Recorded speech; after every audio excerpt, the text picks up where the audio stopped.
öyrənmişik ki, Qaraqoyunluya aiddir, amma Qaraqoyunlu dövlətinə aid deyil. Yəni Qaraqoyunlu dövlətinin yaranma ərəfəsində Mədinə xanım biz hansı hadisələri qeyd etmişik, hansı hadisələri öyrənmişik? Deyin görək. Müəllim, Qaraqoyunlu dövlətinin yaranmamışdan əvvəl, yəni ərəfəsində baş verən hadisələr var. Bu 14-cü əsrin sonlarında Qaraqoyunlu ilk öncə Qaraqoyunlu əmirliyinin, daha sonra isə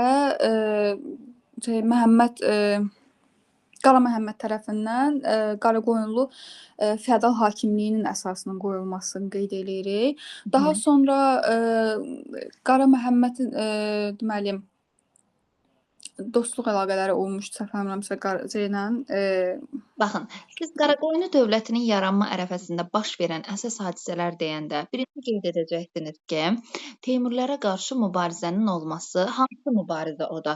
Bildiyiniz kimi Bağdad döyüşü var idi müəllimlər. Ərəfə çox uzun müddətli bir hadisə deyil, yəni dövlətin yaranmasına yaxın dövr sayılır. Burada da Bağdad döyüşünü götürəcəksiniz. Sonra deməli İldırım Bəyazda onların sığınması. Çünki Qara Yusifin müttəfiqi kim idi? Kim götürmüş olacaqsınız Qara Yusif müttəfiqi deyəndə? Sultan Əhmədi.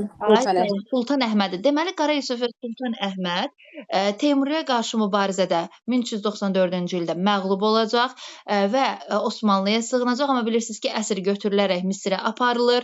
Bununla yanaşı 1400-cü ildə daha doğrusu 1410-cu ildə hansı hadisəni qeyd etmiş oluruq biz? Cəlalilər dövlətinin süqutunu qeyd etmiş oluruq müəllimlər.